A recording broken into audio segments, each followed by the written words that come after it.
Assalomu alaykum kanalimiz kuzatuvchilari hamda mehmonlari. Bugun sizlar bilan birgalikda Longman Dictionary, ya'ni ingliz tili ixlosmandlari uchun mo'ljallangan onlayn lug'atni birgalikda ko'rib chiqamiz. Buning uchun birinchi navbatda o'zimizda mavjud bo'lgan qidiruv tizimiga Longman Dictionary deb yozishimiz kerak bo'ladi.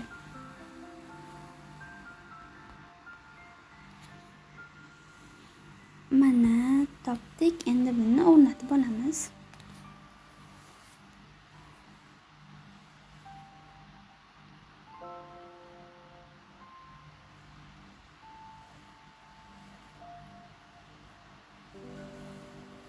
Bu lug'at asosan B1+ studentlar uchun mo'ljallangan bo'lib, ingliz tili backgroundini kengaytirish uchun hamda ingliz tilida so'z boylikni oshirish uchun foydalaniladi.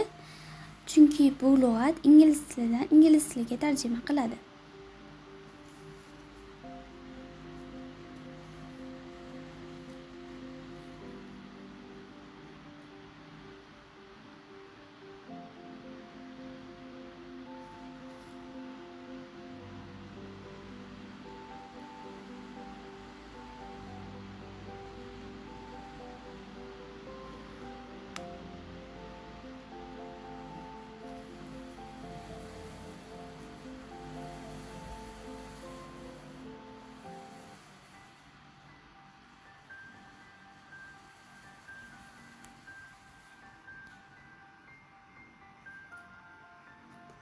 Ochib olamiz. Musiqa va audioga ruxsat so'rayapti. Bunga ruxsat bermasak ishlamaydi. Shuning uchun ruxsat beramiz. Foto va videoga ham. Xo'p. Bu yerdan start turn bosamiz. Next.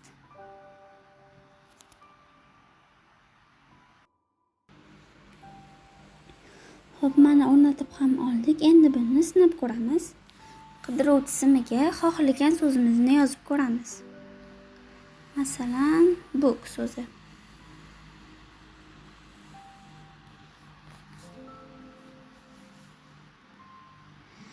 Ingliz tiliga definitionlari bilan hamda birga keladigan so'zlar bilan tarjima qilyapti. Grammatika ham bor. Bookni noun shakli hamda verb shakli ko'rishingiz mumkin. Agar videomiz siz uchun foydali bo'lgan bo'lsa, like va kommentariy yozishni unutmang. Rahmat, keyingi videolarda ko'rishguncha xayr.